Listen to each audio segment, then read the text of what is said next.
యేసుప్రభు కనిపిస్తాడు. ఈ 2 వచనాల్లో పేతురు గారు కనిపిస్తారు, పేతురు గారి అత్తగారు కనిపిస్తారు. మొదటిగా ఈ ముగ్గురు మనస్తత్వాలు సమయం ఉంటే చెప్దాం, లేకపోతే త్వరగా ముగించేద్దాం. ముగ్గురు మనస్తత్వాల గురించి మనం మాట్లాడుకొని ఈ కార్యక్రమాన్ని మనం ముగించుకుందాం. మరి ప్రత్యేకంగా మొదటిగా పేతురు మనస్తత్వాన్ని గమనించే ప్రయత్నం చేస్తే, యేసయ్య కపెర్నహూముకు రాగానే పేతురు యేసయ్యను తన ఇంటికి ఆహ్వానించాడు. దేవునికి స్తోత్రం. అత్తగారు బలహీనంగా ఉన్నారని మాత్రమే కాదు, పేతురు యేసుప్రభు ఎప్పుడొచ్చినా యేసుప్రభుని తన ఇంటికి ఆహ్వానించేటటువంటి మనస్తత్వం కలిగినటువంటి వాడు. ప్రభుని పిల్లారా, ఎప్పుడైతే యేసయ్య పేతురు ఇంటికి వచ్చాడో, బైబిల్లో మనం చదివాం, ఎప్పుడైతే యేసుప్రభు పేతురు ఇంటికి వచ్చాడో ఆ ఇంటి లోపల ఉన్నటువంటి ఒక దురాత్మని బయటికి పంపించేశాడు. దేవునికి స్తోత్రం. ఏమిటా సమస్య, ఏమిటా దురాత్మ? జ్వరం. ఏంటది? జ్వరం. ఎప్పుడైతే పేతురు ఇంటికి యేసయ్య వెళ్ళాడో ఆ సమస్య ఎప్పుడైతే యేసుప్రభుని చూసిందో ఆ ఇంటి లోపల నుంచి ఆ సమస్య పారిపోవటం మనం చూస్తున్నాం. గమనించండి, ఎక్కడైతే యేసయ్య ప్రవేశిస్తాడో, ఏ ఇంటికైతే యేసయ్య ఆహ్వానించబడతాడో ఆ ఇంట్లో ఉన్న సమస్యను ఆయన బయటికి పంపించేస్తాడు. దేవునికి స్తోత్రం.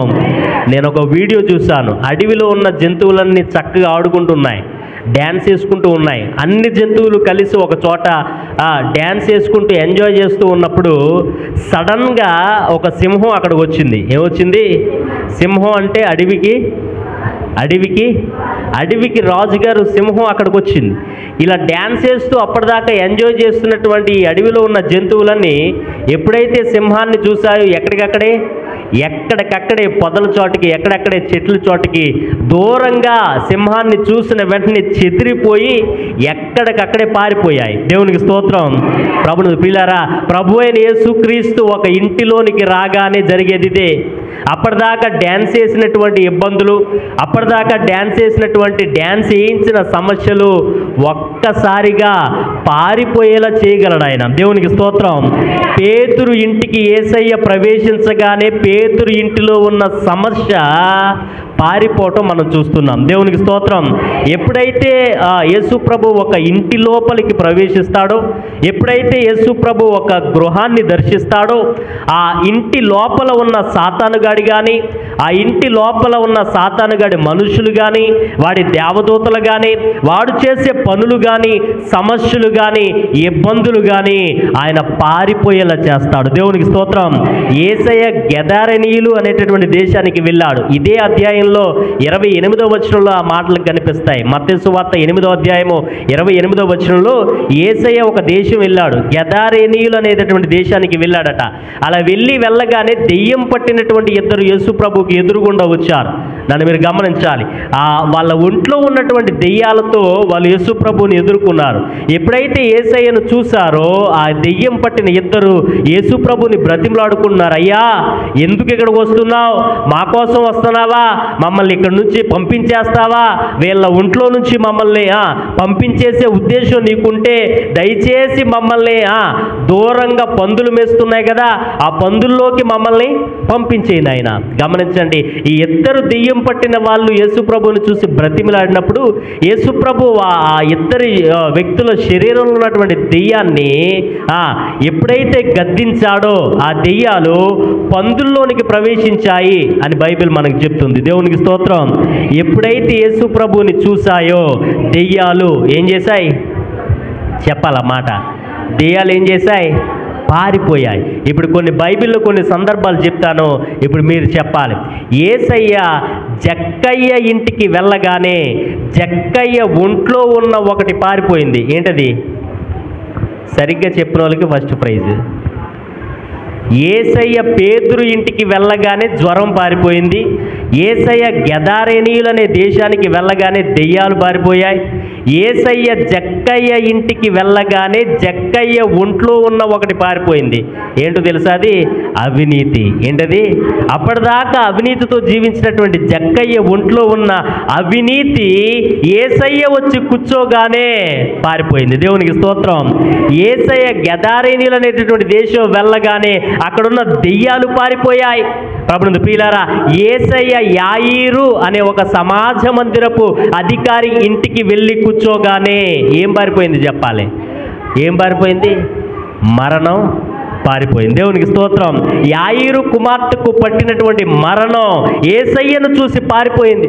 యేసయ్య యాకోబు బావి దగ్గర సమరయ స్త్రీని కలుసుకోగానే సమరయ స్త్రీలో ఉన్న పాపం పారిపోయింది. దేవునికి స్తోత్రం.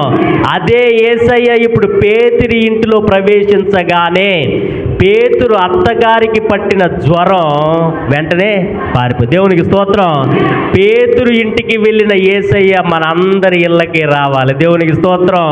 ప్రస్తుతం ఖచ్చితంగా రావాలి.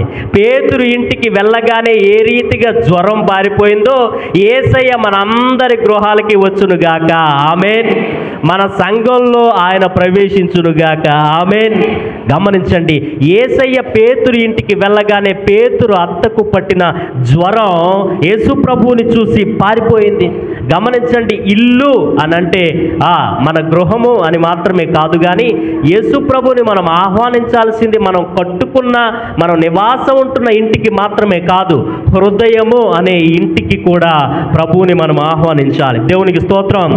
యేసు ప్రభువుని హృదయము అనే ఇంటికి ఆహ్వానించగలగాలి. పేతురు తన ఇంటికి యేసు ప్రభువుని పిలవడానికంటే ముందు తన హృదయంలోనికి యేసయ్యను ఆహ్వానించాడు. ఈ మాటలు వింటున్న సహోదరి సహోదరుడా, మన ఇంట్లో దేవుడు నివాసం ఉండాలి, అలాగే మన ఒంట్లో కూడా దేవుని నివాసం ఉండాలి. దేవునికి స్తోత్రం. ఏమంటే జలుబు వచ్చినప్పుడు మనం ఒక ట్యాబ్లెట్ని ఎక్కడికి పంపిస్తాం? ముక్కులోక లోపలికి పంపిస్తాం. ఎక్కడికి పంపిస్తాం? జలుబు వచ్చినప్పుడు ఒక ట్యాబ్లెట్ని మనం లోపలికి పంపిస్తాం. గమనించండి, లోపలికి వెళ్ళినటువంటి ఆ ట్యాబ్లెట్ ఆ జలుబుకి సంబంధించిన బ్యాక్టీరియానంతటిని పారిపోయేలాగా చేస్తుంది. దేవునికి స్తోత్రం. జ్వరం వచ్చినప్పుడు ఒక ట్యాబ్లెట్ని, అదేదో ఒక ట్యాబ్లెట్, జ్వరం వచ్చినప్పుడు ఒక ట్యాబ్లెట్ని లోపలికి పంపిస్తాం. ఎప్పుడైతే లోపలికి ఆ మందు వెళ్ళిందో, లోపలికి ఆ ట్యాబ్లెట్ వెళ్ళిందో, ఆ జ్వరానికి సంబంధించినటువంటి వైరస్ ఏదైతే ఉందో ఆ వైరస్ని ఆ ట్యాబ్లెట్ ఏమయ్యేలా చేస్తుంది? పారిపోయేలాగా చేస్తుంది. దేవునికి స్తోత్రం. తలపోటు వస్తుందండి, తలపోటు తగ్గడానికి ఒక ట్యాబ్లెట్ని ఎక్కడ పంపిస్తాం? ఎక్కడ పంపిస్తాం అమ్మా? తలకి చిల్లెడతారండి. ఎక్కడ పంపిస్తాం? లోపలికి. శరీరం లోపలికి తలపోటు తగ్గడానికి ఒక ట్యాబ్లెట్ని లోపలికి పంపిస్తాం. లోపలికి వెళ్ళిన ఆ ట్యాబ్లెట్ ఆ తలపోటుకు సంబంధించిన ఇన్ఫెక్షన్ అంతటిని పారిపోయేలాగా చేస్తుంది. దేవునికి స్తోత్రం. గమనించండి, మన శరీరం లోపలికి పంపించినటువంటి ట్యాబ్లెట్స్, మన శరీరం లోపలికి పంపించినటువంటి మందులు ఏవైతే ఉన్నాయో లోపల ఉన్న బ్యాక్టీరియాని, లోపల ఉన్న వైరస్ని, లోపల ఉన్నటువంటి ఫంగస్ని, లోపల ఉన్నటువంటి ఇన్ఫెక్షన్ని పారిపోయేలా చేస్తాయి. దేవునికి స్తోత్రం. అదే నేను చెప్తున్నా, ఎప్పుడైతే యేసు ప్రభువుని మన హృదయంలోనికి ఆహ్వానించామో మన హృదయం లోపల ఉన్నటువంటి మందులు ఎలాగైతే శరీరం లోపల ఉన్న ఇన్ఫెక్షన్ని దూరం చేస్తాయో, యేసు ప్రభువుని మన హృదయం లోపల ఆహ్వానించినట్లయితే మన హృదయం లోపల ఉన్నటువంటి ఇన్ఫెక్షన్, మన హృదయం లోపల ఉన్నటువంటి వైరస్, మన హృదయం లోపల ఉన్నటువంటి బ్యాక్టీరియా, మన హృదయం లోపల ఉన్నటువంటి ఆ ఫంగస్ ఏదైతే మన హృదయాన్ని ఇబ్బంది పెడుతుందో, ఏదైతే మన శరీరాన్ని ఇబ్బంది పెడుతుందో, ఏదైతే మన మనస్సును ఇబ్బంది పెడుతుందో ఆ ఇబ్బంది అంతటిని పారిపోయేలా చేస్తుంది. అందుకే యేసు ప్రభు చెప్తాడు, మార్కు సువార్త 7వ అధ్యాయం 20 వచనం, 21, 22, 23 వచనంలో ఆయన అంటాడు, లోపల నుంచి వచ్చేదే మనిషిని అపవిత్రం చేస్తుంది. చదువుతారా? మార్కు సువార్త 7వ అధ్యాయము 20వ వచనం, 7:20. ఒక మనుషుని లోపల నుండి బయలు వెళ్ళునదే మనుషుని అపవిత్ర పరుచును. లోపల నుండి అనగా మనుషుని హృదయంలో నుండి దురాలోచనలు, జారత్వము, దొంగతనములు, నరహత్యలు, వ్యభిచారము, లోభము, చెడుతనము. గమనించండి, మన హృదయము లోపల ఏవైతే ఉన్నాయో, లోపల నుంచి ఏవైతే బయటకు వస్తున్నాయో అవే మనిషి యొక్క హృదయాన్ని నాశనం చేస్తున్నాయి. అవే మనిషి దుర్మార్గుడిగా మారడానికి కారణం అవుతున్నాయి. అవే మనిషిని అపవిత్రుడిగా మారుస్తున్నాయి. ఈ మాట నేను చెప్పట్లా, యేసు ప్రభు చెప్తున్నాడు. గమనించండి, ఈరోజు మనిషి ఎదుర్కొంటున్నటువంటి 99% సమస్యలకు కారణము లోపల ఉన్నటువంటి ఇవే, లోపల ఉన్నటువంటి దురాలోచనలు, లోపల ఉన్నటువంటి దుర్మార్గం, లోపల ఉన్నటువంటి అవినీతి, లోపల ఉన్నటువంటి దురాశ, లోపల ఉన్నటువంటి చెడు ఆలోచనలు. గమనించండి, ఈ లోపల ఉన్నటువంటి ఇన్ఫెక్షన్ పోవాలి అని అంటే లోపలికి ఎవరు వెళ్ళాలి? ప్రభు అయిన యేసుక్రీస్తు. దేవునికి స్తోత్రం. గమనించండి, ఇంటి లోపల ఆ దోమలన్నీ నిండిపోయాయండి. మీరు పడుకునే బెడ్రూమ్ లోపల గదంతా దోమలతో నిండిపోయాయి. మీరు ఆల్అవుట్ కొన్నారు. ఏం కొన్నారు? దోమల్ని చంపడానికి ఆల్అవుట్ కొన్నారు. ఈ ఆల్అవుట్ని తీసుకొచ్చి ఎక్కడ పెడతారు చెప్పండి? గది లోపల పెడతారా లేకపోతే ఇంటి బయట పెడతారా? ఒకవేళ ఇంటి బయట పెడితే దోమలు చచ్చిపోతాయా? దోమలు మనల్ని చంపేస్తాయి లోపల. గమనించండి, ఈ దోమలు ఇల్లంతా నిండిపోయినప్పుడు ఆ దోమల్ని చంపాలంటే ఆ ఆల్అవుట్ తీసుకొచ్చి ఆ గది లోపల పెట్టాలి. అప్పుడే దోమలు ఆ ఆల్అవుట్ని చూసి ఏం చేస్తాయి? పారిపోతాయి. ఇంట్లో ఎలకలు ఉన్నాయనుకోండి, మీరు పిల్లిని పెంచుకుంటున్నారు. దేన్ని చంపడం కోసం? ఎలకల్ని పారిపోయేలా చేయడానికి ఒక పిల్లిని పెంచుకుంటున్నారు. గమనించండి, ఈ పిల్లిని తీసుకొచ్చి మీరు ఇంటి బయట బోన్లో పెట్టారనుకో, ఎలకలు పారిపోతాయా? ఈ పిల్లిని ఎక్కడ పెట్టాలో తెలుసా? ఎలకలు ఎక్కడ ఉన్నాయో అక్కడ లోపలికి ఈ పిల్లిని కనుక పంపిస్తే ఈ పిల్లిని చూసిన ఎలకలు ఏం చేస్తాయి? చెప్పట్లేదమ్మా, గట్టిగా చెప్పండి. పిల్లిని చూసిన ఎలకలు ఏం చేస్తాయి? ఆల్అవుట్ని చూసినటువంటి దోమలు ఏం చేస్తాయి? గమనించండి, సమస్య ఎక్కడుందో అక్కడ పరిష్కారాన్ని తీసుకురావాలి. ఈరోజు నేను అదే చెబుతున్నా. మనిషి సమస్య ఎక్కడుందో తెలుసా? యేసు ప్రభు చెప్తున్నాడు, మనిషి హృదయం లోపల ఉంది. ఆ హృదయం లోపల ఉన్నటువంటి సమస్య పరిష్కరించబడాలి అని అంటే హృదయం లోపలికి పరిష్కారాన్ని పంపించాలి. ఎవరిని పంపించాలి? ఎవరు ఆ పరిష్కారం? ప్రభు అయిన యేసుక్రీస్తు. దేవునికి స్తోత్రం. పాస్టర్ గారు ఎలా యేసు ప్రభుని పంపించమంటారో, ఎలా యేసయ్యని మా హృదయం లోపలికి దూచుకోమంటారో గమనించండి. దేవుని యొక్క వాక్యం చెబుతుంది, వాక్యమే దేవుడై ఉండెను. దేవునికి స్తోత్రం. ఎవరైతే వాక్యాన్ని లోపల హృదయంలోనికి పంపిస్తారో, ఎవరైతే వాక్యాన్ని హృదయం లోపలికి పంపిస్తారో ఆ లోపల ఉన్నటువంటి చెడుతనము యేసు ప్రభువుని చూసి పారిపోతుంది. దేవునికి స్తోత్రం. ఎవరైతే వాక్యాన్ని హృదయం లోపలికి పంపిస్తారో లోపల ఉన్నటువంటి అసూయ, లోపల ఉన్నటువంటి దురాశ, లోపల ఉన్నటువంటి లోభము, లోపల ఉన్నటువంటి నరహత్యలు, లోపల ఉన్నటువంటి దొంగతనం చేసే బుద్ధి, లోపల ఉన్నటువంటి ఏవైతే చెడు ఆలోచనలు ఉన్నాయో ఆ చెడు అలవాట్లన్నీ పారిపోయేలా చేయగలదు. దేవునికి స్తోత్రం. గమనించండి, ఆల్అవుట్ లోపల పెట్టినప్పుడు ఎలా దోమలు పారిపోతాయో యేసు ప్రభు మన హృదయం లోపలికి ప్రవేశించినప్పుడు మన లోపల ఉన్న దోమలు, కొంతమంది లోపల దోమలు ఉంటాయి, కొంతమంది లోపల చీమలు ఉంటాయి. మన లోపల ఉన్న దోమలు కానీ, లోపల ఉన్న చీమలు కానీ, ఇంకొంతమంది లోపల బల్లులు ఉండొచ్చు. లోపల ఉన్న బల్లులు కానీ, లోపల ఉన్న నత్తలు కానీ, లోపల ఉన్నటువంటి నక్కలు కానీ, లోపల ఉన్న పాములు కానీ, లోపల ఉన్న ఇన్ఫెక్షన్ కానీ, లోపల ఉన్నటువంటి ఏ చెడు ఆలోచన కానీ అవన్నీ పారిపోవాలి అని అంటే లోపలికి ఎవరు వెళ్ళాలి? ప్రభు అయిన యేసుక్రీస్తు ప్రవేశించాలి. దేవునికి స్తోత్రం. ఒక కొత్త అపార్ట్మెంట్లోకి కొత్తగా ఒక ఆయన వెళ్ళి ఇంట్లో ప్రవేశించాడట. ఆ ఇంటి లోపలికి వెళ్ళిపోయాడు. ఆ అపార్ట్మెంట్కి ఎదురుగుండా, అనగా తనుంటున్న అపార్ట్మెంట్లోనే తన ఎదురుగుండా ఇంకొక రూమ్ ఉంది. ఎప్పటి నుంచో ఒక కుటుంబం అందులో ఉంటున్నారు. ఈయన పలకరించాడు, వాళ్ళు పలకరించాడు, ఈయన లోపలికి వెళ్ళిపోయారు. ఇటుపక్క అనగా ఎప్పటి నుంచో ఆ ఇంట్లో ఉంటున్నటువంటి ఎదురుగుండా ఆ రూమ్లో ఉంటున్నటువంటి అందులో ఉన్న ఒక సహోదరి ఉదయకాలమే లేచి ఇల్లంతా ఊడ్చి ఆ రూమ్లో ఉన్న చెత్త అంతా తీసి, ఆ రూమ్లో ఉన్నటువంటి వేస్ట్ మెటీరియల్ అంతా తీసి ఒక కవర్లో పెట్టి, కావాలని కొంతమంది అలా చేస్తుంటారు, వాళ్ళని ఏదో అంటారు ఇంగ్లీష్లో, అది నాకు రావట్లేదు పేరు, కావాలని ఆ చెత్తంతా, వాళ్ళ ఇంట్లో ఉన్న చెత్తంతా ఊడ్చుకుని ఒక కవర్లో వేసి ఎదురుగుండా రూమ్లో ఉన్నారు చూసారా, ఆ ఎదురుగుండా రూమ్లో ఉన్నటువంటి వాళ్ళ తలుపు దగ్గర పెడుతుందట ప్రతిరోజు. చెత్త ఎక్కడదే? వాళ్ళ ఇంట్లోది. ఎక్కడ పెడుతుంది? ఎదురోళ్ళ ఇంటి ఎదురుగుండా పెడుతుంది. గమనించండి, ప్రతిరోజు ఆ చెత్తంతా ఊడ్చి కవర్లో పెట్టి వాళ్ళ రూమ్లో ఉన్న చెత్తంతా తీసుకెళ్ళి ఎదురుగుండా రూమ్లో ఉన్నటువంటి వాళ్ళ రూమ్కి ఎదురుగుండా ఆ గుమ్మం దగ్గర పెడుతుందట. కొత్తగా వచ్చిన వీళ్ళకి ఏమీ అర్థమయ్యేది కాదు. ఉదయకాలమే లేచి ఈయన తలుపు తీసేసరికి ఎదురుగుండా ఒక కవర్ కనిపించేది. ఆ కవర్ నిండా చెత్త ఉండేది. ఈ చెత్త ఎవరిదబ్బా? మొదటి 2 రోజులు అర్థం కాల. 3వ రోజు నుంచి అర్థమైంది ఏంటంటే ఈ చెత్త ఎవరిదో కాదు, మా ఇంటి ఎదురుగుండా ఉన్నటువంటి వ్యక్తులది. మా ఇంటి ఎదురుగుండా ఉన్నటువంటి ఆ రూమ్లో వాళ్ళదే ఈ చెత్త. తనకు అర్థమయ్యి 3వ రోజు నుంచి పాపం ఆయనే ఆ చెత్తను తీసుకెళ్ళి దూరంగా కిందకి దిగి అపార్ట్మెంట్ కిందకి దిగి దూరంగా చెత్త కుండీలో పారబోసేసేవాడట. తన చెత్త కాదు అది, ఎదురుగుండా ఇంట్లో ఉన్న వాళ్ళ చెత్త. ఇలా 1 రోజు జరిగింది, 2 రోజులు జరిగింది, 1 వారం అంతా జరిగింది, 2 వారాలు జరిగింది. ఈవిడ పద్ధతి మాత్రం మారట్లా. ఈవిడి చెత్త అంతా తీసుకెళ్ళి ఎక్కడ పెడుతుంది? ఎదురుగుండా ఉన్న వాళ్ళ ఇంటి ముందు పెడుతుంది. అదే మీరైతే ఏం చేస్తారు చెప్పండి? ప్రెసిడెంట్ గారికి చెప్తారా? ఏం చేస్తారు చెప్పండి? నిజంగా చెప్తాం. మనమైతే ఏం చేస్తాం తెలుసా? మన ఇంట్లో ఉన్న చెత్త తీసుకెళ్ళి అదిగో చూసారా, అసలు అందులో తిరిగిలేదు, అసలు ఆలోచించాల్సిన అవసరం లేదు. అసలు వాళ్ళే పెట్టారు అని తెలవడమే ఆలస్యం. చెత్త లేకపోయినా చెత్త తీసుకొచ్చి మరి వాళ్ళ ఇంటి ముందు పెట్టేస్తాం. వారం రోజులు 2 వారాలు చూశాడు, ఇదే పద్ధతి మారట్లా.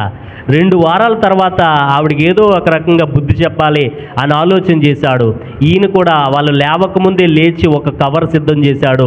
ఆ కవర్లో పూర్తిగా నింపేసి ఆ కవర్ని తీసుకెళ్ళి ఎదురుగుండా ఉన్న వాళ్ళ గది ముందు ఆ తలుపు ముందు పెట్టాడు. గమనించండి, ఆవిడ పొద్దున్నే లేచింది, ఎదురుగుండా ఒక కవర్ కనిపించింది. ఆవిడకి అర్థమైంది ఇది ఎవరి చెత్త? ఈయన కూడా ముదిరిపోయాడు. కావాలనే ఇప్పుడు వాళ్ళ ఇంట్లో ఉన్న చెత్త నేను చేసినట్టుగా తీసుకొచ్చి ఈ కవర్ మా ఇంటి ముందు పెట్టాడు. అయిపోయాడు గొడవ. ఎప్పటి నుంచో చూస్తున్నా ఏదో ఒక రకంగా కొంతమందికి ఏం కావాలంటే గొడవ పెట్టుకోవడం. అమ్మ బాబు మీరేంటమ్మా ముందే చెప్పేస్తున్నారేంట? ఏదో ఒక రకంగా గొడవ పెట్టుకోవడం కావాలి. దొరికాడు, ఇప్పుడు దాకా మాట్లాడలేదు అనుకున్నాను, చెత్త తీసుకొచ్చి నా ముందు పెడతాడా, ఎంత ధైర్యం వీడికి అని చెప్పి ఆ చెత్త ఆ సంచి పైకి తీసిందట. ఆ కవర్ లోపల చెత్త ఉండాల్సినటువంటి ఆ కవర్ను చూసేటప్పటికి తను ఆశ్చర్యపడింది. కవర్ లోపల చెత్త లేదు, కవర్ లోపల ఒక చక్కటి అందమైన ఫ్లవర్స్ ఉన్నాయి. ఏమున్నాయి? చక్కటి పువ్వులు ఉన్నాయి, సువాసన వస్తున్నాయి, ఫ్రెష్గా ఉన్నాయి. ఆ రోజ్ ఫ్లవర్స్ అన్ని కలిపి కట్టి ఆ కవర్లో పెట్టి ఎదురుగుండా పెట్టాడు. ఇదేంటిది, నా ఇంట్లో చెత్త వేస్తాడనుకుంటే అందమైన పువ్వులు పెట్టాడేంటి అని ఆ పువ్వులన్నీ బయటికి తీస్తే ఆ పువ్వులకి ఒక కవర్ కట్టేసి ఉంది. ఆ కవర్ లోపల ఒక కార్డు రాసుంది. ఆ కార్డు బయటికి తీశాడు. ఆ కార్డు బయటికి తీసింది ఆవిడ. ఆ కార్డులో ఇలా రాశాడట, ఏంటో తెలుసా? ఏమండి, 2 వారాల నుంచి, ఎన్ని వారాల నుంచి? 2 వారాల నుంచి నేను చూస్తున్నా, మీ ఇంట్లో ఏముందో అదంతా తీసుకొచ్చి మా ఇంట్లో పెట్టారు. ఈ 2 వారాలు చూశాను. ఇప్పుడు మా ఇంట్లో ఏముందో, మా దగ్గర ఏముందో అది మీ ఇంటికి పంపిస్తున్నాను. గుడ్ లక్ అని రాశాడంట. మీకేమైనా అర్థమైందో అర్థం కాలేదా? 2 వారాలుగా చూస్తున్నా, మీ ఇంట్లో ఏముందో, మీ ఒంట్లో ఏముందో అది మా ఇంటికి మీరు పంపించారు. ఇప్పుడు మా ఇంట్లో ఏముందో, మా దగ్గర ఏముందో అది మీకోసం పంపిస్తున్నా. అంటే ఆయన చెప్పేది ఏంటో తెలుసా? అమ్మా, 2 వారాల నుండి చూస్తున్నా, మీ ఇంట్లో ఏముంది? చెత్త ఉంది. మీ ఇంట్లో ఏదైతే చెత్త ఉందో ఆ చెత్త మాకు గిఫ్ట్గా పంపించారో, మా ఇంట్లో ఏముందో తెలుసా? చెత్త లేదండి, మా ఇంట్లో ఫ్లవర్స్ ఉన్నాయి. దేవునికి స్తోత్రం. మా ఇంట్లో అందమైన పువ్వులు ఉన్నాయి, సువాసనిచ్చే పువ్వులు ఉన్నాయి. మా మనసు కూడా అంతే. మీరు చెత్త పంపించారు, ఎందుకంటే మీ దగ్గర చెత్త ఉంది కాబట్టి. నేను పువ్వులు పంపిస్తున్నా. ఎందుకో తెలుసా? నా దగ్గర ఏమున్నాయి? పువ్వులు ఉన్నాయి. దేవునికి స్తోత్రం. ఎప్పుడైనా ఇలా చేసి చూడండి, పక్కింటోళ్ళు ఆశ్చర్యపడాలి. అప్పుడు మీరు చెప్పండి, ఏ సంఘమమ్మ మీరంటే ఎవరి పేరు చెప్పాలి? పలానా సెయింట్ జోసెఫ్ లూథరన్ సంఘం. దేవునికి స్తోత్రం. గమనించండి, ఆ సహోదరుడు చెప్తున్నాడు ఏంటో తెలుసా? మీ దగ్గర ఏముందో అది మీరు పంపించారు, నా దగ్గర ఏముందో అది నేను పంపిస్తాను. ఈరోజు నేను అదే చెప్తున్నా, మన ఇంట్లో ఏముందో అది మనం చుట్టుపక్కల ఉన్నటువంటి వాళ్ళకి పంచిపెట్టగలం. మన ఇంట్లో ప్రేమ ఉంటే మన చుట్టూ ఉన్న వాళ్ళకి ఏం పంచిపెడతాం? ప్రేమను పంచిపెడతాం. మన ఒంట్లో ద్వేషం ఉంటే మన చుట్టూ ఉన్న వాళ్ళకి అదే పంచిపెడతాం. మన ఇంట్లో ఎప్పుడూ కోపమే ఉంటే మన చుట్టూ ఉన్న వాళ్ళకి కోపాన్నే పంచిపెడతాం. గమనించండి, మన ఇంట్లో యేసయ్య ఉంటే యేసయ్యను చుట్టుపక్కల వాళ్ళకి పంచిపెడతాం. దేవునికి స్తోత్రం. యేసు ప్రభు పేతురు ఇంటిలోనికి వెళ్ళాడండి. ఎప్పుడైతే పేతురు ఇంట్లోనికి వెళ్ళాడో సమస్యను ఆయన పారిపోయేలా చేసేశాడు. గమనించండి, పేతురు మనస్తత్వం యేసయ్యను తన ఇంటికి ఆహ్వానించే మనస్తత్వం. రెండోది, పేతురు మనస్తత్వం యేసయ్యను ఎంతగా గౌరవిస్తాడో నన్ను మీరు గమనించాలి. యేసయ్యను ఎంతగా గౌరవిస్తాడో యేసయ్య అనుగ్రహించిన బంధాలను కూడా అంతే గౌరవిస్తాడు. దేవునికి స్తోత్రం. గమనించండి, పేతురు మనస్తత్వం యేసయ్యను గౌరవించడం మాత్రమే కాదు, దేవుడు తనకి ఏదైతే బంధాలను ఇచ్చాడో ఆ బంధాలను కూడా గౌరవిస్తున్నాడు. ఆ వచనాన్ని మీరు చదవండి, 14వ వచనం. తర్వాత యేసు పేతురు ఇంటిలో ఎవరింటికి వెళ్ళాడు? యేసు ప్రభు గట్టిగా చెప్పండి అమ్మా, ఎవరింటికి వెళ్ళాడు? పేతురు ఇంటిలో ప్రవేశించి జ్వరముతో పడి ఉన్న తన అత్తను, ఏమండి పేతురు అత్తగారు ఇప్పుడు ఎవరింట్లో ఉంది? చెప్పండి అమ్మా. పేతురు అత్తగారు ఎవరింట్లో ఉంది? చెప్పండి అమ్మా. ఒక మంచి అల్లుడు. ఎవరో? పేతురు గారు. దేవునికి స్తోత్రం. ఏమండి, పేతురు అత్తగారిని ఎక్కడ పెట్టుకున్నాడు తెలుసా? తన ఇంట్లో పెట్టుకున్నాడు. ప్రభుని ప్రియులారా, ఈ రోజుల్లో కొంతమంది అల్లుళ్ళు కనీసం అత్తగారికి జ్వరం వస్తే అత్తగారు జ్వరం తగ్గిందా అనే మాట వరుసకు కూడా అడగరు. మామగారికి జ్వరం వస్తే పట్టించుకోరు. ఇంట్లో ఉన్న అమ్మకి జ్వరం వస్తే పట్టించుకోరు. అమ్మ జ్వరం తగ్గిందా అని అడగరు. ఇంట్లో ఉన్న నాన్నని అడగరు. ఇంట్లో ఉన్నటువంటి సహోదరులను అడగరు. ప్రభునందు ప్రియులారా, ఆ పేతురు మనస్తత్వాన్ని మీరు గమనించండి. తన జీవితకాలం అంతా అత్తగారిని ఇంట్లో పెట్టుకున్నాడని బైబిల్లో లేదు, కానీ ఒకటి మాత్రం మనకు క్లియర్గా అర్థమవుతుంది. అత్తగారు బలహీనపడినప్పుడు ఆ బలహీన సమయంలో అల్లుడుగా తన బాధ్యత తీసుకున్నాడు. దేవునికి స్తోత్రం. అత్తగారిని, బలహీనపడిన అత్తగారిని తన ఇంటిలోనికి పెట్టుకున్నాడు, తన ఇంటిలో ఆహ్వానించాడు. ప్రభునందు ప్రియులారా, పేతురు మనస్తత్వం ఏమిటో తెలుసా? నేను దేవుణ్ణి గౌరవించడం మాత్రమే కాదు, దేవుడు నాకు ఇచ్చిన బంధాలను కూడా నేను గౌరవిస్తాను. దేవునికి స్తోత్రం. గమనించండి, అత్తగారికి జ్వరం వస్తే తీసుకొచ్చి ఇంట్లో పెట్టుకున్నాడు. ప్రభునందు ప్రియులారా, ఈరోజు క్రైస్తవ సహోదరి సహోదరుడిగా నువ్వు దేవుణ్ణి ఎంత గౌరవిస్తున్నావో దేవుడు నీకు ఇచ్చిన బంధాలను కూడా అంతగా నువ్వు గౌరవించాలి. నీ భార్యను నువ్వు గౌరవించాలి, ఇంట్లో ఉన్న భర్తను గౌరవించాలి, ఇంట్లో వృద్ధాప్యం ఉన్నటువంటి తల్లిదండ్రులు మనము గౌరవించాలి. ప్రభునందు ప్రియులారా, చాలామంది హైందవ సహోదరులు చెప్తున్న విషయం ఏంటో తెలుసా అండి? నేను చాలాసార్లు ఈ మాట విన్నాను. అరే, డబ్బుని గౌరవించకపోతే ఆ డబ్బు నీ దగ్గర ఉండదు. విన్నారా ఎప్పుడన్నా ఈ మాట? డబ్బును పాడు చేసే వాళ్ళని కానీ, డబ్బులు కింద పడేసే వాళ్ళని కానీ చూసి కొంతమంది హైందవ సహోదరులు చెప్తున్న మాట ఏంటో తెలుసా అండి? డబ్బుని ఎందుకు అలా పాడు చేస్తున్నావు? డబ్బుని నువ్వు గౌరవించకపోతే ఆ డబ్బు నీ దగ్గర ఉండదు. ఆ డబ్బుని కింద పడేస్తే తిడతారు కొంతమంది. ఆ డబ్బుని లెక్క పెట్టేటప్పుడు కొంతమందికి అలవాటు ఉంటుంది, నాలుకతో టేస్ట్ చేస్తుంటారు. అలా టేస్ట్ చేసినప్పుడు తిడుతుంటారు. ఒక కాగితం ఇటు, ఒక కాగితం అటు పెడతా ఉంటుంటే డబ్బులు అలా లెక్క పెట్టకూడదని చెప్పేసి అన్ని కాగితాలు ఒకే సైజులో అలాగా ఒకే రూపంలో వచ్చేలాగా ఒకే వేలో ఉండేటట్టు పెట్టి లెక్క పెడతారు. గమనించండి, చాలామంది నమ్మకం ఏమిటయ్యానంటే డబ్బును గౌరవించకపోతే ఆ డబ్బు మన దగ్గర ఉండదు. డబ్బును గౌరవించొద్దు అని నేను చెప్పట్లేదు, కానీ ఒకటి చెప్తున్నా, ఏమిటయ్యానంటే డబ్బును మాత్రమే కాదు మనం గౌరవించాల్సింది. క్రైస్తవ సహోదరులుగా డబ్బును దేవుడిచ్చాడు, అలాగే దేవుడు మనకి ఏదిచ్చినా దాన్ని డబ్బును గౌరవించినట్టుగానే గౌరవించాలి. దేవునికి స్తోత్రం. దేవుడు నీకు ఇచ్చిన ప్రతిదాన్ని నువ్వు గౌరవించాలి, డబ్బును మాత్రమే కాదు. దేవుడు నీకు బంధాలను ఇచ్చాడు, ఆ బంధాలను గౌరవించాలి. దేవుడు నీకు భార్యనిచ్చాడు, ఆ భార్యను గౌరవించాలి. దేవుడు భర్తనిచ్చాడు, భర్తను గౌరవించాలి. దేవుడు పిల్లల్నిచ్చాడు, ఆ పిల్లల్ని గౌరవించాలి. దేవుడు ప్రేమించి నీకు వ్యవసాయాన్ని ఇచ్చాడా, ఆ వ్యవసాయాన్ని నువ్వు గౌరవించాలి. పెద్ద పెద్ద రైతులు వాళ్ళ వ్యవసాయాన్ని గౌరవిస్తారండి. చిన్న చిన్న వ్యాపారాలు చేసుకునే హైందవ సహోదరులు వాళ్ళ వ్యాపారాన్ని గౌరవిస్తారు, వాళ్ళ వ్యాపారాన్ని చక్కగా చూసుకుంటారు. దేవుడిచ్చిన వ్యాపారాన్ని వాళ్ళు గౌరవిస్తారు, దేవుడిచ్చిన వ్యవసాయాన్ని గౌరవిస్తారు. దేవుడు నీకు చేతి పనినిచ్చాడా, ఆ చేతి పని పట్ల నువ్వు గౌరవాన్ని కలిగి ఉండాలి. దేవుడు ప్రేమించి నీకు ఒక ఇల్లు ఇచ్చాడా, ఆ ఇల్లు పట్ల నువ్వు గౌరవాన్ని కలిగి ఉండాలి. దేవుడు నీకు ఇచ్చిన తల్లిదండ్రుల పట్ల నువ్వు గౌరవాన్ని కలిగి ఉండాలి. దేవుడు నీకు ఉద్యోగం ఇస్తే ఆ ఉద్యోగాన్ని నువ్వు గౌరవించాలి. దేవుడు నీకు వ్యాపారం ఇస్తే ఆ వ్యాపారాన్ని నువ్వు గౌరవించాలి. దేవుడు నీకు ఒక సంఘాన్ని ఇస్తే ఆ సంఘాన్ని నువ్వు గౌరవించాలి. దేవుడు నీకు సేవకుణ్ణి ఇస్తే ఆ సేవకుణ్ణి నువ్వు గౌరవించాలి. దేవునికి స్తోత్రం. కయ్యూన్ని బైబిల్లో మీరు చూడండి. దేవుడు అంటే అమితమైన ఇష్టం పెద్ద కొడుకు ఆదాముకి. కయ్యూనికి దేవుడు అంటే ఇష్టం. దేవుణ్ణి అమితంగా ప్రేమించాడు, కానీ తమ్ముణ్ణి మాత్రం ప్రేమించలేకపోయాడు. ఆ భక్తి వల్ల ఉపయోగం ఉందా? బైబిల్ చెప్తుంది దేవుడిని ప్రేమించాడు కయ్యూను, కానీ తమ్ముడిని ప్రేమించలేకపోయాడు. ఆ భక్తి వల్ల ఉపయోగం లేదు.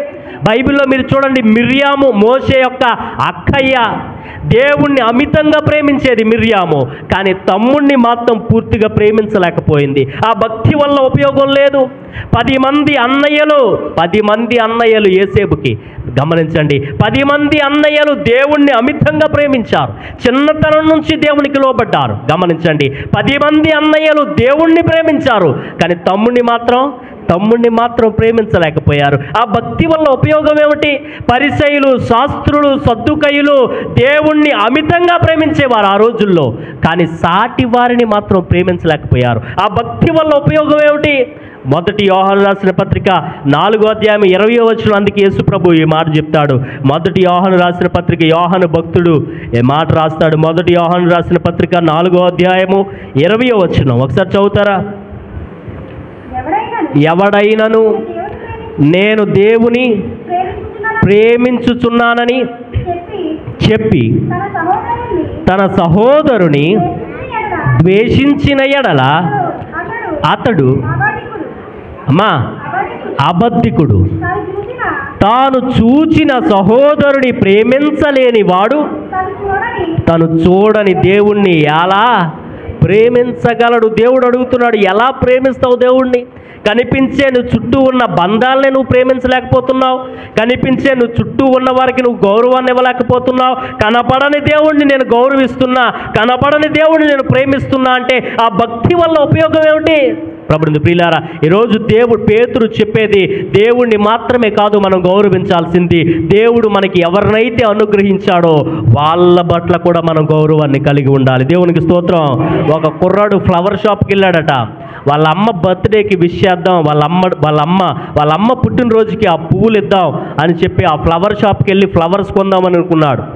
200 కిలోమీటర్ల దూరంలో అతను ఉంటున్నాడు. వాళ్ళ అమ్మకి 200 కిలోమీటర్ల దూరంలో హాస్టల్లో ఉంటున్నాడు. వాళ్ళ అమ్మ బర్త్డే వస్తుంది కాబట్టి 200 కిలోమీటర్లో నేను అమ్మ దగ్గరికి వెళ్ళలేనని చెప్పేసి ఒక ఫ్లవర్ షాప్కి వెళ్ళి కొన్ని ఫ్లవర్స్ కొని వాటిని ప్యాక్ చేయించి అమ్మ బర్త్డేకి వాటిని పోస్ట్ చేద్దాం. ఏం చేద్దాం? అమ్మకి పంపిద్దాం.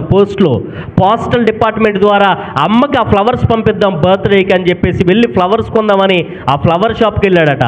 అలా వెళ్ళగానే అక్కడ ఒక చిన్న పాప కూర్చుని ఉంది. ఆ చిన్న పాప దిగాలుగా కూర్చుని ఏడుస్తుంది. వెళ్ళగానే ఫ్లవర్ షాప్ పక్కన కూర్చున్న ఆ పాప దగ్గరికి వెళ్ళాడు. అమ్మా, ఎందుకు ఏడుస్తున్నావు? ఏమైంది? ఎందుకు ఏడుస్తున్నావు? ఇక్కడ కూర్చుని ఏడుస్తున్నావేంటి? ఈ కుర్రోడు అడిగాడు. ఆ చిన్న పాప ఏడుస్తూ చెప్తుంది, నాకు ఒక రోజ్ ఫ్లవర్ కావాలి. ఏం కావాలి? నాకు ఒక రోజ్ ఫ్లవర్ కావాలి సార్. ఎందుకు రోజ్ ఫ్లవరు అంటే అంటుంది, మా అమ్మ బర్త్డే మా అమ్మ పుట్టినరోజుకి నేనేమివ్వాలి?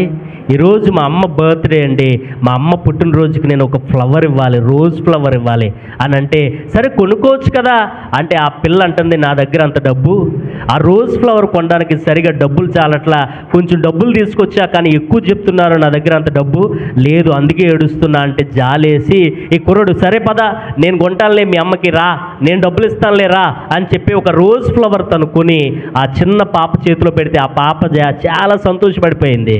నేను వెళ్ళిపోతానండి అంటే, పర్లేదులే నేను తీసుకెళ్తాను, నేను కారు వేసుకొచ్చానుగా, మీ అమ్మ దగ్గరికి నేను తీసుకెళ్ళి వదిలిపెడతానులే, రా కారు ఎక్కు అని చెప్పి ఆ ముద్దుగా క్యూట్గా ఉన్నటువంటి ఆ చిన్న పాపని కారు ఎక్కించుకున్నాడు. గమనించండి, పద నడు మీ అమ్మ దగ్గరికి వెళ్దాం అంటే ఆ అమ్మాయి రూట్ చెప్తుంది. ఈ కుర్రోడు కారు డ్రైవ్ చేసుకుంటూ చిన్న పాపని తీసుకెళ్తున్నాడు. ఆ రోజ్ ఫ్లవర్ని గట్టిగా పట్టుకుంది. ఎక్కడ అని అడుగుతుంటే రూట్ చెప్తూ ఆ చిన్న పాప ఆ కుర్రోడిని తీసుకెళ్తుంది. తిన్నగా ఆ కారుని ఎక్కడ ఆపిందో తెలుసా? ఒక శ్మశానం ముందు ఆపిందంట. ఎక్కడ? ఒక శ్మశానం ముందు ఆ చిన్న పాప కారు ఆపించింది. ఇదేంటి ఇక్కడ ఆపావు? మీ అమ్మ దగ్గరికి వెళ్దామన్నావుగా, మీ అమ్మ పుట్టినరోజు అన్నావుగా, ఇక్కడ ఆపావు ఏంటంటే, మా అమ్మ ఇక్కడే ఉంటుందండి అని కారు దిగింది. కారు దిగి తిన్నగా శ్మశానం లోపలికి వెళ్ళింది. కొత్తగా కట్టబడినటువంటి ఆ సమాధి మీద వాళ్ళ అమ్మ పేరు రాసుంది. ఆ రోజ్ ఫ్లవరు ఆ సమాధి మీద పెట్టింది. ఆ చిన్న పాప సమాధి మీద పెట్టి గట్టిగా ఏడుస్తూ, అమ్మా హ్యాపీ బర్త్డే, నీకోసం ఇదిగో ఒక రోజ్ ఫ్లవర్ తీసుకొచ్చాను చూడు అని గట్టిగా ఏడుస్తుందట. ఇదంతా చూశాడు ఆ కుర్రోడు. తనకు ఒక విషయం అర్థమైంది. ఏమిటి ఆ విషయం తెలుసా? మా అమ్మ కిందాక ఫ్లవర్స్ ఎలా పంపిద్దాం అనుకున్నా పోస్ట్లో పంపిద్దాం అనుకున్నా. ఆ కుర్రోడికి అర్థమైన విషయం ఏంటో తెలుసా? అమ్మని ప్రేమించాలన్నా, అమ్మని గౌరవించాలన్నా అది అమ్మ ఉన్నంతకాలం వరకు మాత్రమే మనం చేయగలం. అమ్మని ప్రేమించాలన్నా, నాన్నని గౌరవించాలన్నా వాళ్ళు ఉన్నప్పుడు మాత్రమే అది మనం చేయగలం. ఆ కుర్రోడికి అర్థమైంది, మా అమ్మ బతికే ఉందిగా, 200 కిలోమీటర్లు నేను వెళ్ళి మా అమ్మకు నేను ఫ్లవర్స్ ఇస్తాను. దేవునికి స్తోత్రం. ఒక నిర్ణయం తీసుకున్నాడు. 200 కిలోమీటర్లు ట్రావెల్ చేసి ఆ ఫ్లవర్స్ పట్టుకుని వాళ్ళ అమ్మ పుట్టినరోజుకు వెళ్ళి వాళ్ళ అమ్మ చేతిలో పెట్టి చెప్తున్నాడు, అమ్మా హ్యాపీ బర్త్డే. ప్రభువుని ప్రియులారా, ఎందుకు ఈ విషయాన్ని చెప్తున్నాడో తెలుసా? చచ్చిపోయిన తర్వాత పాలరాతి సమాధులు ఏ తల్లి తండ్రి కోరుకోడండి. బ్రతికున్నప్పుడు వాళ్ళని ప్రేమను చూపించాలి, బ్రతికున్నప్పుడు ఆ బంధాలకి విలువ ఇవ్వాలి. అపోస్తలుడైనటువంటి పేతురు గారు ఒక విషయాన్ని చెబుతున్నాడు. దేవుణ్ణి నేను ప్రేమిస్తున్నాను అనడానికి మరొక సాక్ష్యం ఏమిటో తెలుసా? దేవుణ్ణి మాత్రమే కాదు నేను గౌరవించేది, దేవుడు నాకు ఇచ్చిన బంధాన్ని కూడా నేను అంతే గౌరవంగా చూస్తాను. దేవునికి స్తోత్రం. గమనించండి, పేతురు అత్తగారిని గౌరవిస్తున్నారు.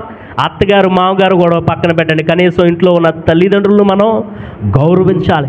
యేసయ్య పేతురు ఇంటి లోపలికి వెళ్ళాడు. గమనించండి, పేతురు అత్తగారు జ్వరంతో నిలబడి ఉందా? ఎలా ఉంది? చదవండి ఒకసారి, 14వ వచనం చదువుతారా?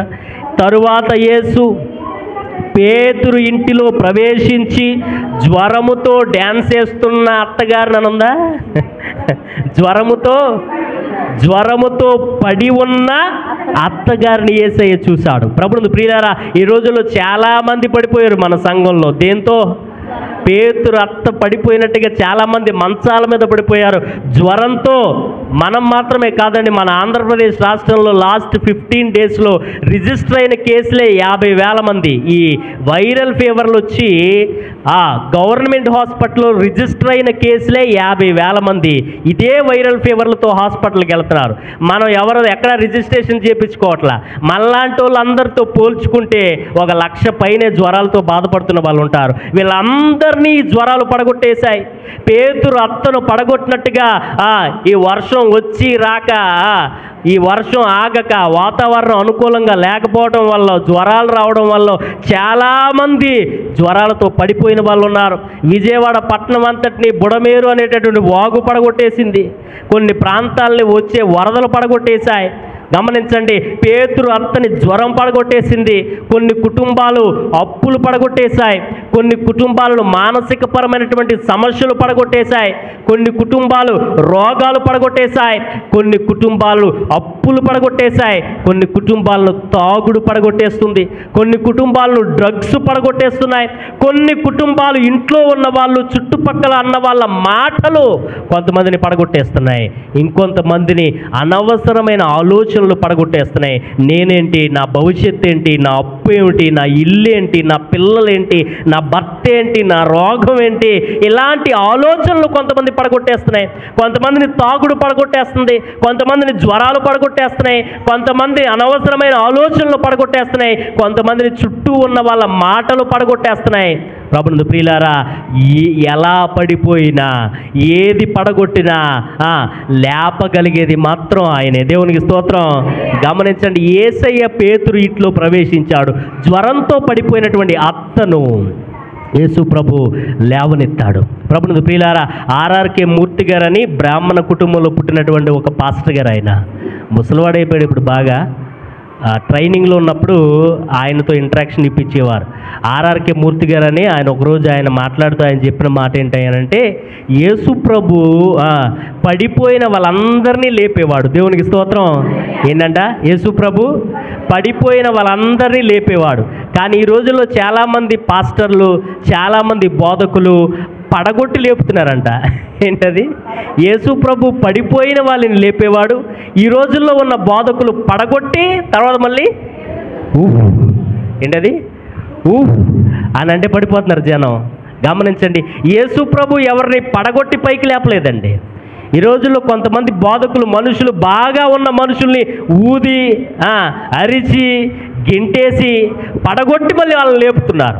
ఆర్ఆర్కే మూర్తి గారు అంటారు, యేసు ప్రభు పరిచయం ఇలాంటిది కాదు. ఆయన పడిపోయిన మనుషుల్ని లేపాడు కానీ బాగా ఉన్న మనుషుల్ని పడదోసి పైకి లేపలేదు.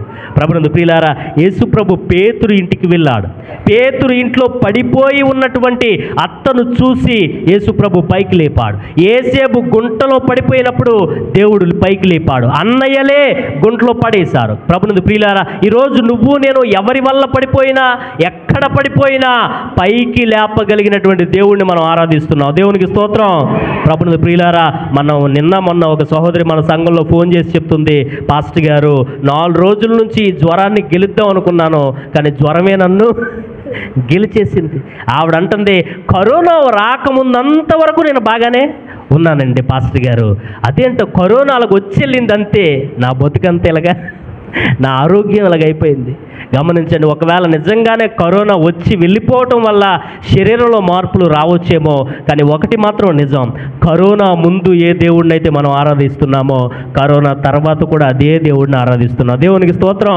మన శరీరంలో మార్పు రావచ్చు కానీ ఆయన స్వభావంలో మాత్రం మార్పు, ఆయన శక్తిలో మాత్రం ఏ మార్పు లేనే లేదు. గమనించండి, ఇర్మియా భక్తుడు, గమనించండి, మీ అందరికీ ఒక మందు చెప్తాను ఇప్పుడు జ్వరానికి, మీరందరూ ఆ మందు వేసుకుని ఇక్కడి నుంచి వెళ్ళిపోవాలి. ఇర్మియా గ్రంథం 8వ అధ్యాయము 22వ వచనం. ఇర్మియా గ్రంథం 8వ అధ్యాయము 22వ వచనంలో ఇర్మియా భక్తుడు ఒక మాట అడుగుతున్నాడు. ఇర్మియా గ్రంథం 8వ అధ్యాయం 22వ వచనం. అమ్మా 8:22, గిలాదులో గుగ్గిలము ఏమీ లేదా, అక్కడ ఏ వైద్యుడును లేడా, తన జనులకు స్వస్థత ఎందుకు కలుగుట. గమనించండి, ఇర్మియా భక్తుడు చెప్తున్నాడు, ఆ రోజుల్లో ఎవరికి బలహీనత వచ్చినా ఒక ప్లేస్కి వెళ్ళేవారట. ఆ ప్లేస్ పేరు ఏం పేరు తెలుసా?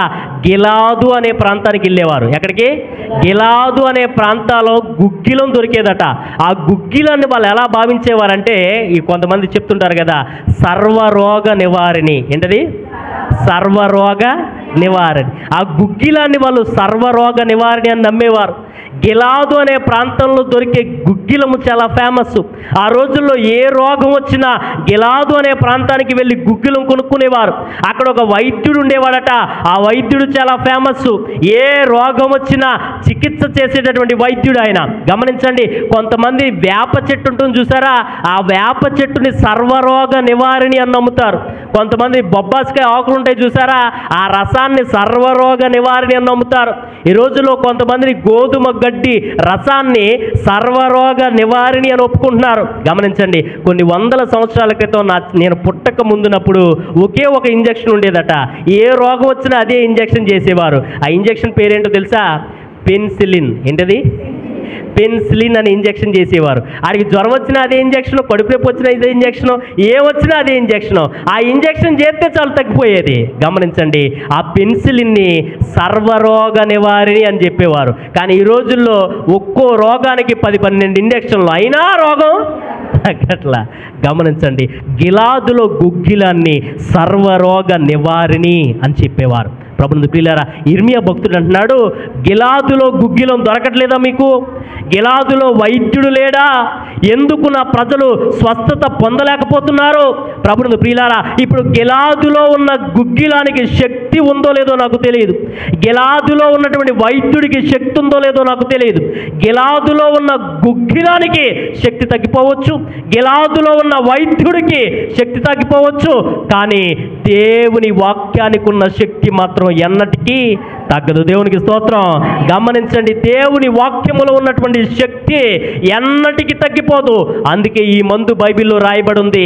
ఈ మందు నేను చెప్పట్లా, అన్నీ తెలుసుకున్నటువంటి జ్ఞానము కలిగిన సొలొమోను ఈ మందు గురించి చెప్తున్నాడు. సామెతల గ్రంథము 4వ అధ్యాయము, సామెతల గ్రంథము 4వ అధ్యాయము 20వ వచనము, 21, 22 త్వరగా చదువుతారా? సామెతల గ్రంథము 4వ అధ్యాయము. అమ్మా, నా కుమారుడా, నా మాటలను ఆలకించుము, నా వాక్యమునకు నీ చెవియొగ్గుము, నీ కన్నుల ఎదుట నుండి వాటిని తొలగనీయకుము, నీ హృదయమందు వాటిని భద్రం చేసుకో. దొరికిన వారికి అవి జీవమును, వారి సర్వ శరీరమునకు ఆరోగ్యమును. దేవునికి స్తోత్రం. దొరికిన వారికి అవి జీవము, వారి సర్వ శరీరానికి ఏంటంట ఆరోగ్యం. కావలసిన వాళ్ళందరూ చెప్పాలి. సర్వ శరీరానికి ఆరోగ్యం ఏమిటి? ఏంటమ్మా?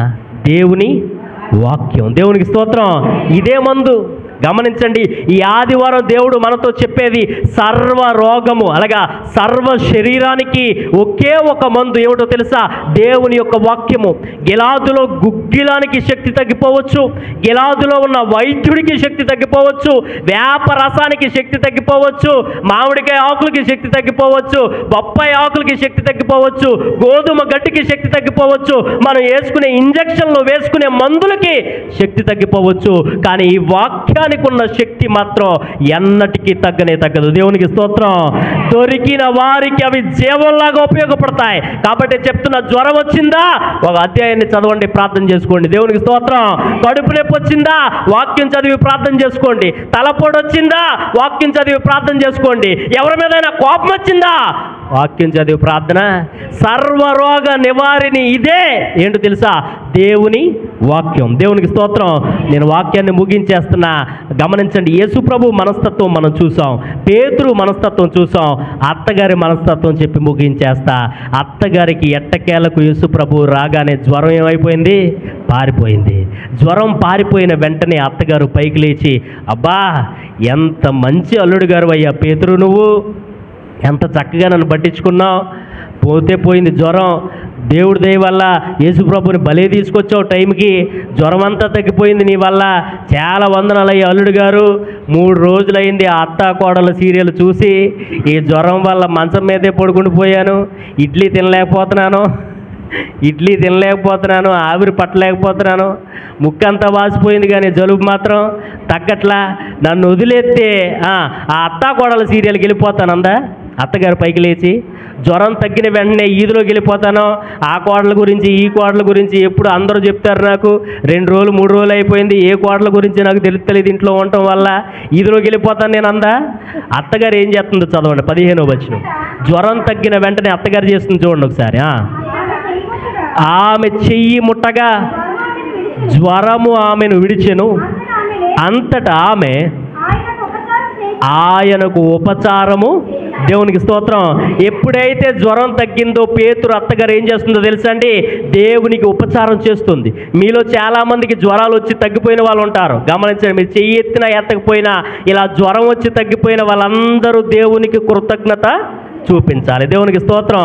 పేతురు అత్తగారికి జ్వరం తగ్గిన వెంటనే యేసు ప్రభుకి ఉపచారం చేస్తుంది, తన కృతజ్ఞతను చూపిస్తుంది. ప్రభుని ప్రియులారా, ఇది చెప్పేసి నేను ముగించేస్తా. కేరళ రాష్ట్రంలో పేపర్లో ముద్రించబడినటువంటి ఒక సాక్ష్యాన్ని, ఒక సంఘటన నేను చదివాను. కృతజ్ఞత కలిగి ఉండాల్సినటువంటి వ్యక్తి చూపించాల్సినటువంటి నమ్మకత్వం ఈ సాక్ష్యంలో నేను చదవగలిగాను. నేను పేపర్లో చదివినటువంటి సంఘటన, ఒక ఆర్టికల్లో కేరళ ప్రాంతంలో 1993వ సంవత్సరం, ఎంత 1993వ సంవత్సరంలో జరిగినటువంటి ఈ సంఘటన మీతో పంచుకుని నేను ముగించేస్తాను. 1993వ సంవత్సరంలో ఒక కుర్రోడు కొంతమంది కుర్రోళ్ళతో కలిసి, తన ఫ్రెండ్స్తో కలిసి చెంగనాసరి అనేటటువంటి ప్రాంతానికి వెళ్ళాడు. చెంగనాసరి అనేటటువంటి ప్రాంతంలో బీఈడి ఎగ్జామ్ రాయడానికి వెళ్ళాడు. 1993వ సంవత్సరంలోనే బీఈడి ఎగ్జామ్ రాయడానికి తన ఊర్లో నుంచి, తన కుగ్రామంలో నుంచి చెంగనాసరి అనేటటువంటి ప్రాంతానికి 2 బస్సులు మారి ఆ ప్రాంతానికి వెళ్ళి బీఈడి ఎగ్జామ్ రాశాడట. గమనించండి. బీఈడి ఎగ్జామ్ రాసి సాయంత్రం అయ్యేటప్పటికి 5:30 అయింది. ఎంత అయింది? 5:30 అయింది. చాలా దూర ప్రాంతం నుంచి వచ్చాడు. వాళ్ళ ఫ్రెండ్స్ అందరూ అడుగుతున్నారు, ఎరా ఎగ్జామ్ రాసేసావుగా, ఇంటికి ఎప్పుడు వెళ్తావు అని అంటే, అరే మా ఊరికి ఎప్పుడు పడితే అప్పుడు బస్సులు లేవురా, రాత్రి 9:30కి మువాటపుర, ఏంటది మువాటపుర అనేటటువంటి ప్రాంతం వెళ్తే అక్కడ నుంచి మా ఊరికి బస్సులు ఉంటాయిరా, రాత్రి 9:30కల్లా నేను మువాటపుర వెళ్ళిపోతాను అని అంటే, ఫ్రెండ్స్ 9:30 దాకా తనతోనే ఉన్నారట. బీఈడి ఎగ్జామ్ రాయడానికి వచ్చారు, ఎగ్జామ్ రాసేసారు. 9:30 వరకు ఉన్నటువంటి ఫ్రెండ్స్ తనని విడిచిపెట్టి 9:30కి వెళ్ళిపోయారు. 9:30కి తను బస్సు కోసం చూస్తున్నాడు. ఆ చెంగనాసరి అనేటువంటి ప్రాంతంలో ఎంతసేపు చూసినా బస్సు రాదే. 9:40 అయిపోయింది. చెంగనాసరి వెళ్ళేటప్పటికి ఏ బస్సు కనిపించట్లా, అన్ని బస్సులు వెళ్ళిపోయి చీకటి పడిపోయింది. భయం వేస్తుంది కుర్రోడికి, ఎలా వెళ్ళాలో ఇంటికి అర్థం కావట్లా. చుట్టూ చూస్తున్నాడు. ఆటో పిలుద్దామంటే భయం, ఎందుకంటే జేబులో 100 రూపాయలు మాత్రమే ఉన్నాయంట. ఎంత? జేబులో 100 రూపాయలు మాత్రమే ఉన్నాయి. ఇప్పుడు ఈ రాత్రిపూట ఆటో వాడిని పిలిస్తే ఖచ్చితంగా 100 రూపాయలు అడుగుతాడు, లేదా అంతకంటే ఎక్కువ అడుగుతాడు. ఆ 100 అతనికి ఇచ్చేస్తే నేను ఈ చెంగనాసరి నుంచి మువాటపురం అనేటటువంటి ప్రాంతానికి వెళ్తాను, కానీ అక్కడి నుంచి ఇంటికి ఎలా వెళ్ళాలో నాకు మళ్ళీ తెలియదు. కాబట్టి దిక్కులు చూస్తూ ఉన్నాడు. ఈలోపు ఒక ఆటో అటుగా వెళ్తూ ఉంటే ఆ ఆటో నాపాడట ధైర్యం చేసి. ఆ ఆటో నాపి, సార్ మీరు ఎక్కడికి వెళ్తారు సార్ అని అడిగాడంట. రాత్రి 9:40 దాటేస్తుంది. మీరు ఎక్కడికి వెళ్తారు సార్ అంటే, ఆ ఆటోలో ఉన్నటువంటి ఆ వ్యక్తి అంటాడట, నేను ఎక్కడికి వెళ్తే నీకు ఎందుకే బాబు, నువ్వు ఎక్కడికి వెళ్తావు చెప్పు అన్నాడంట. సార్ నేను ఇలా బీఈడి ఎగ్జామ్ రాయడానికి వచ్చాను సార్, ఇక్కడ నుంచి నేను ఇప్పుడు మువాటపురం అనేటువంటి ప్రాంతానికి వెళ్ళాలి సార్ అని అంటే, ఈ ఆటో డ్రైవర్ అంటాడట, సరే తీసుకెళ్తాను రా, ఎక్కువ ఎంత ఇవ్వమంటారు సార్? 100 రూపాయలు ఇవ్వాలి. ఎంత? 100 రూపాయలు కావాలి. సార్ నేను బీఈడి ఎగ్జామ్ రాయడానికి వచ్చాను సార్, నా ఫ్రెండ్స్తో వచ్చాను సార్, లేట్ అయిపోయిందండి, ఇప్పుడు మీకు నా దగ్గర 100 రూపాయలు ఉందండి, ఆ 100 రూపాయలు కనుక ఇప్పుడు మీకు ఇచ్చేస్తే మువాటపురం అనే ప్రాంతానికి వెళ్తాను, కానీ అక్కడ నుంచి మరలా నేను నా ఇంటికి వెళ్ళడానికి డబ్బులు నా దగ్గర లేవు సార్ అంటే, ఈ ఆటో ఆయన అంటాడంట, అరే బాబు మీ ఫ్రెండ్స్ అని చెప్తున్నావు కదా, ఫ్రెండ్స్ని అడుగు ఇస్తారు. సార్ నా ఫ్రెండ్స్ అందరూ ఎప్పుడూ వెళ్ళిపోయారు సార్. ఈ ఆటో ఆయనకి ఏం అర్థం కాల, ఈ కుర్రోడిని నమ్మొచ్చా నమ్మకూడదా? ఈ టైంలో ఫ్రెండ్స్ కూడా లేరని చెప్తున్నారు. సర్లే పద, సర్లే ఏదో ఒకటి చేద్దాంలే, ఎక్కువ అని చెప్పేసి ఎక్కించుకున్నాడట. ఎక్కించుకున్నటువంటి ఆ కుర్రోడిని ఆ చెంగనాసరి అనేటువంటి ఆ ప్రాంతం నుంచి మువాటపురం అనేటటువంటి ప్రాంతానికి రాత్రి 10 దాటిన తర్వాత, చీకటి పడిపోయిన తర్వాత ఆ మువాటపురం అనే ప్రాంతంలో దించాడట.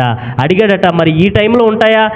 ఈ టైంలో ఏ టైం అయినా ఇక్కడ నుంచి మా ఊరికి బస్సులు ఉంటాయండి, మాది ఇక్కడే ఒక చిన్న పల్లెటూరు అని అంటే, 10 దాటిన తర్వాత ఆ కుర్రోడిని అక్కడి నుంచి ఆ చెంగనాసరి నుంచి మువాటపురం అనేటువంటి ప్రాంతానికి తీసుకెళ్ళి అక్కడ కిందకి దించి ఒక టీ ఇప్పించాడట. ఏమి ఇప్పించాడు? టీ ఇప్పించాడట. టీ ఇప్పించిన తర్వాత ఈ ఆటో డ్రైవర్ అంటాడట, అరే బాబు నువ్వు నాకు డబ్బులు ఏమి ఇవ్వాల్సిన అవసరం లేదు సార్, రేపొద్దున ఖచ్చితంగా మీకు డబ్బులు తీసుకొచ్చి ఇచ్చేస్తాను సార్ అని అంటే, ఆ ఆటోలో ఉన్నప్పుడే అన్నాడంట, సరే నా పేరు రాసుకో అన్నాడంట. ఏంటది? నా పేరు రాసుకో, నా పేరు వి బాబు. ఏ బాబు? వి బాబు. ఆటో నెంబర్ వేసుకో. ఆటో నెంబర్ వేసుకుని ఆ కుర్రోడు ఆటోలో ఉన్నప్పుడు అన్నాడట, సార్ రేపొద్దున ఖచ్చితంగా మీకు డబ్బులు తీసుకొచ్చి 100 రూపాయలు ఇచ్చేస్తాను సార్. సర్లేరా ఇద్దరులో కదరా బాబు అని చెప్పేసి కిందకి దించి మువాటపురంలో రాత్రి 10 దాటిన తర్వాత టీ ఇప్పించి, ఇప్పుడు అంటాడట టీ తాగేసిన తర్వాత, అరే బాబు జాగ్రత్తగా వెళ్ళు, నేను ఇందాక సరదాగా అన్నానులే, నువ్వు నాకు డబ్బులు ఏమి ఇవ్వాల్సిన అవసరం లేదులేరా, నిజంగానే ఇచ్చేటట్టున్నావు, మళ్ళీ రేపు పొద్దున వచ్చేటట్టున్నావు పని కట్టుకుని, నువ్వు రావాల్సిన అవసరం ఏమీ లేదురా, నువ్వు జాగ్రత్తగా ఇంటికి వెళ్ళు పర్లేదే అంటే అంటాడట, లేదు సార్ మీరు నాకు ఈ టైంలో సాయం చేశారు, రేపు ఖచ్చితంగా నేను వచ్చి 100 రూపాయలు మీకు ఇచ్చేస్తాను సార్. సర్లే ఇచ్చేవలేరా బాబు, జాగ్రత్తగా వెళ్ళని చెప్పేసి ఆ కుర్రోడిని దించి అక్కడి నుంచి వెళ్ళిపోయాడు. గమనించండి, టీ పిచ్చి అక్కడి నుంచి ఆ మువాటపురం అనేటువంటి బస్ స్టాండ్లో దింపి అతను వెళ్ళిపోయాడు. ఆ రాత్రి గడిచిపోయింది. తెల్లారి లేచాడు, 100 రూపాయల కాగితం జేబులో పెట్టుకున్నాడు, ఎక్స్ట్రా డబ్బులు పెట్టుకొని ఇప్పుడు మరలా తన ఊళ్ళో నుంచి ఆ ఆటో డ్రైవర్కి డబ్బులు ఇద్దామని చెప్పేసి మరలా ఆ చెంగనాసరి అనేటువంటి ప్రాంతానికి వెళ్ళాడట. ఉదయం నుంచి మధ్యాహ్నం దాకా వి బాబు అనే ఆటో డ్రైవర్ కోసం వెతికాడు. మధ్యాహ్నం దాకా ఎతికిన ఆ డ్రైవర్ ఎక్కడా కనిపించలా. వెతికి చిరాకు వచ్చి మరలా ఇంటికి వెళ్ళిపోయాడు. మరలా వారం తర్వాత వచ్చాడు, మరలా ఎతికాడు. అందరిని అడుగుతున్నాడు, వి బాబు అనే ఆటో డ్రైవర్ అసలు ఉన్నాడా? ఉన్నాడండి, కానీ ఎక్కడున్నాడో మాకు తెలియదు. ఆ చెంగనాసర్ అనే ప్రాంతంలో చాలా ఆటో డ్రైవర్స్ ఉన్నారు. ఎంత ఎతికినా ఆ వి బాబు అతనికి కనిపించలా. గమనించండి, 2 వారాలు వెతికాడు, 3 వారాలు వెతికాడు. ఆ తర్వాత వాళ్ళ ఫ్రెండ్స్, ఆ చెంగనాసర్ అనే ప్రాంతంలో ఉన్న ఫ్రెండ్స్కి చెప్పాడు, వెతికించాడు, అయినా దొరకలా. గమనించండి, 1993లో బీఈడి ఎగ్జామ్ రాశాడు. 2003లో అతనికి గవర్నమెంట్ జాబ్ వచ్చింది. దేవునికి స్తోత్రం. గవర్నమెంట్ టీచర్ అయ్యాడు, గవర్నమెంట్ మాస్టర్ అయిపోయాడు. 2003లో గవర్నమెంట్ టీచర్ అయిపోయిన తర్వాత మరలా పనిగట్టుకుని ఆ ఊర్లో నుంచి, తన సొంత ఊరు నుంచి మరలా చెంగనాసర్ అనే ప్రాంతానికి వచ్చాడు. ఎందుకోసం బీఈడి ఎగ్జామ్ రాయడానికి వెళ్ళినప్పుడు ఒక ఆటో డ్రైవరు ఏం చేశాడు, నాకు సాయం చేశాడు. ఆ రోజు ఆయన నాకు డబ్బులు తీసుకోకుండా నన్ను తీసుకొచ్చాడు, టీ కూడా ఇప్పించాడు. మిడ్ నైట్ ఆయన నాకు చాలా సాయం చేశాడు. బీఈడి ఎగ్జామ్లో పాస్ అయ్యి చక్కగా ఉద్యోగం వచ్చిన తర్వాత 2003లో గమనించండి, మరలా చెంగనాసర్ అనే ప్రాంతానికి వచ్చాడు. మరలా వెతికాడు, ఎక్కడ వెతికినా దొరకడే. గమనించండి, ఎంత వెతికినా దొరకలా. గమనించండి, ఆ సంవత్సరం మరలా వెళ్ళిపోయింది. 2023లో 2023లో 30 సంవత్సరాలు అయిపోయింది. పెళ్ళి అయిపోయింది అతనికి, 2 పిల్లలు పుట్టేశారు, గవర్నమెంట్ ఉద్యోగంలో సెటిల్ అయిపోయాడు, ఒక మంచి ఇల్లు కట్టుకున్నాడు.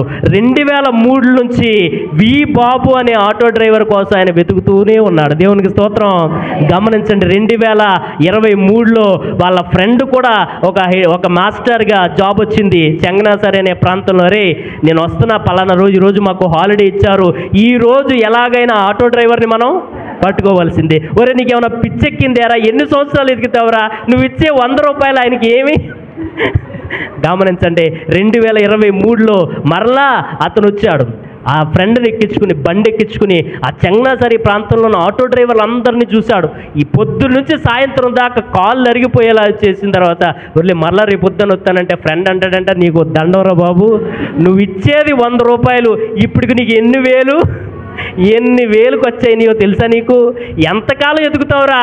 గమనించండి, వీళ్ళకి సాయంత్రానికి కాళ్ళు లాక్కొచ్చిన ఎవరిని అడిగినా చెప్పట్లా. గమనించండి, ఒక టీ షాప్ దగ్గర ఆగి టీ తాగుతున్నారంట ఇద్దరు. పక్కన ఒక ఆయన ఆ కాకి బట్టలు వేసుకుని ఇంకొక ఆటో డ్రైవర్ టీ తాగుతున్నాడు. 30 సంవత్సరాలు అయింది కదా, మొఖాలు ఏమవుతాయి? మారిపోతాయి. ఏం చేస్తాయమ్మా?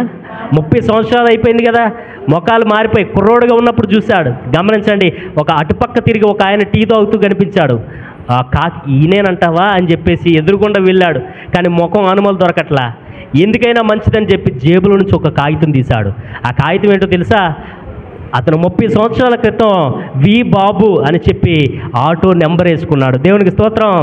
30 సంవత్సరాల క్రితం రాసిన చీటీ తను దాచుకున్నాడండి. ఆ ఆటో నెంబర్ చూశాడు. ఆటో నెంబర్ అది కాదు. ఈయనే అనుకున్నానని చెప్పేసి మరలా జేబులో పెట్టేసుకున్నాడు. టీ తాగుతున్నాడు, కానీ ఎందుకైనా మంచిది ఒకసారి అడుగుదాం అని మనసులో తడుతుంది.